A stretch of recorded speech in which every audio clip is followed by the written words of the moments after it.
welcome to our business study class. In our class for today, we are continuing from where we stopped on our ledger class. And so we are still on ledger.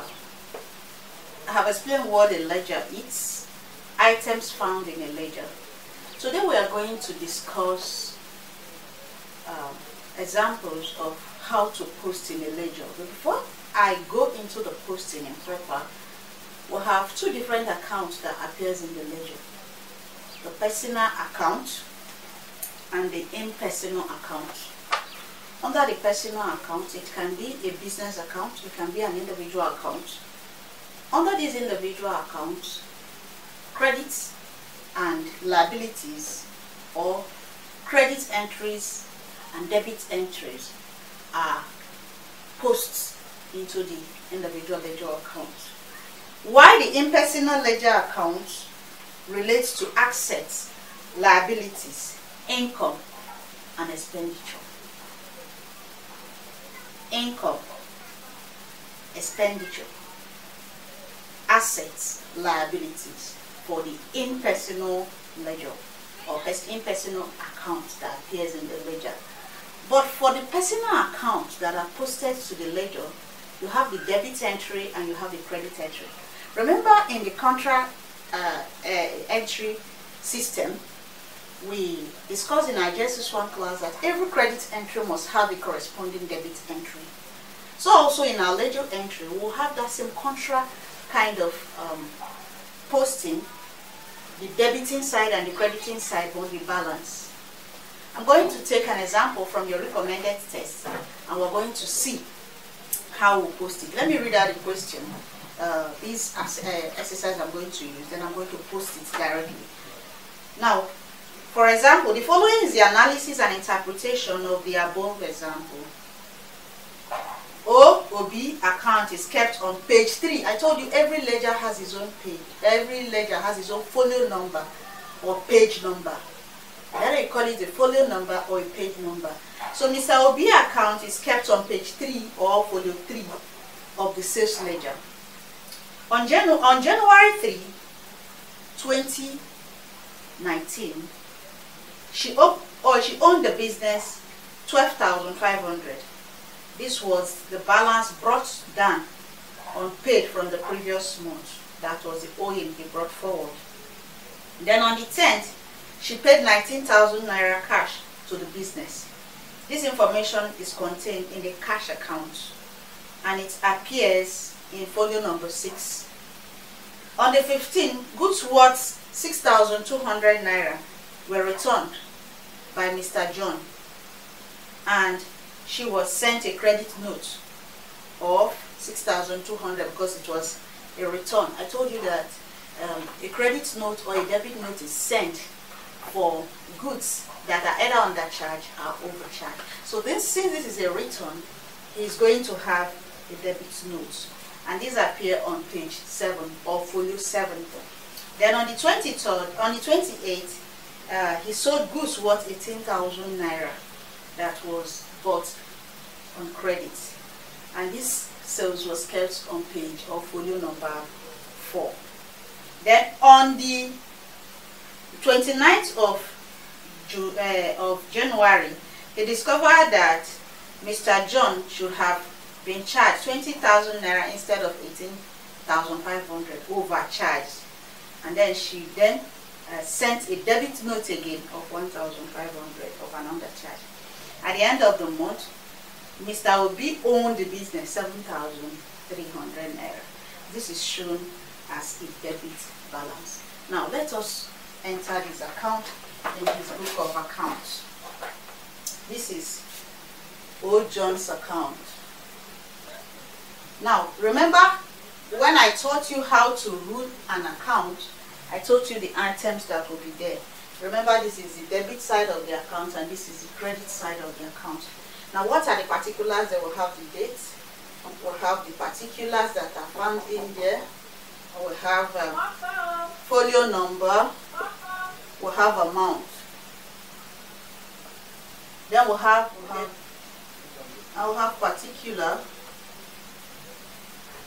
We'll have folio number and we'll have amount. These are the items. Every debit entry having a corresponding credit entry is what we're going to do right now.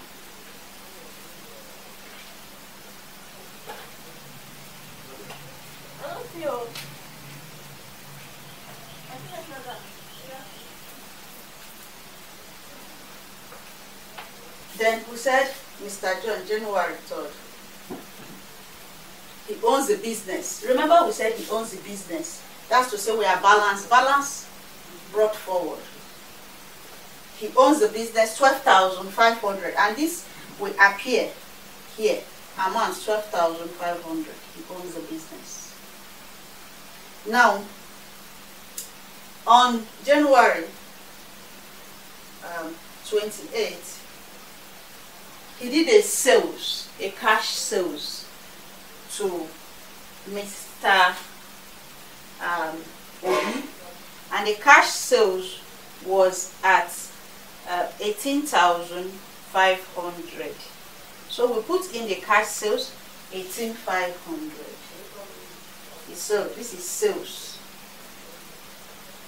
We have 18,500, and these appear on folio number 4.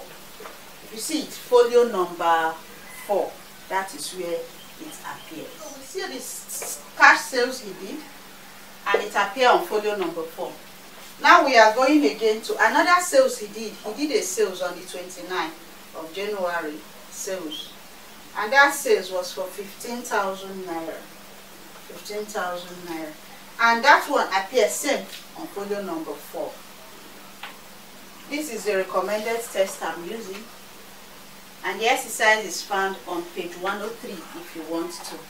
But follow the way I am doing it. If you don't have the test, I will explain better.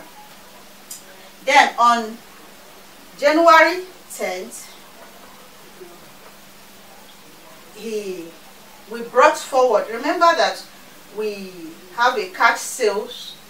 These ones are just sales, credit sales. These are cash sales that he sold to Mr. Obi. Here, cash sales to Mr. Obi, which he sold at 19,000.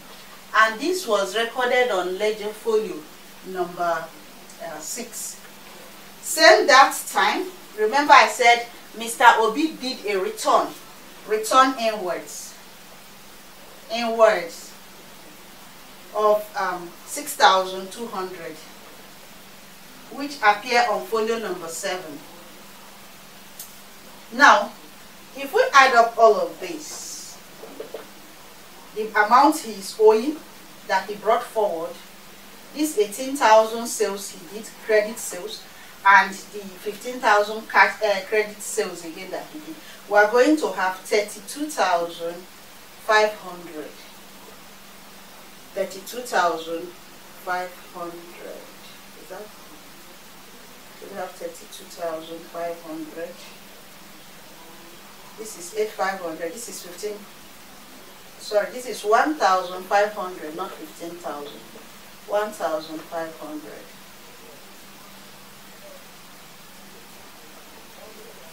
This credit sale was for 1,500.